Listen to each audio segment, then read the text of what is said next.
Midangop sa Brigada Action Center ang magtiayong Sanchez aron magpatabang subay sa magbagahi sa pagpirma sa kabanay sa namatay sa disgrasya nga alang unta kini sa reimbursement sa insurance. Si Nelson Garcia Sanchez mibutyag nga aksidente niya nga naigo sa iyang gimaniho nga motor ang milabang nga nagjogging nga si Anhing Elpidio Alibio Tulibas sa Dan Ise Cortez, Dakbayan sa Mandaue niadtong Nobyembre 10, 2024. Dugang ni Sanchez subay sa kamatayon sa senior citizen. Ang asawa ug anak midemanda kaniya sa pagpabayad og 370,000 pesos. Nakapirma sab sa compromise agreement ang mag-inahan nga Tulibas nga andam sila nga moperma alang sa affidavit of desistance o release claim sa insurance.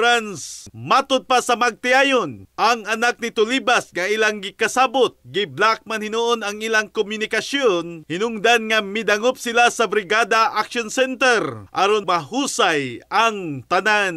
In the heart of changing lives, ako si Brigada Alan Tangkawan sa 90.7 Brigada News FM Cebu, the Music and News Authority.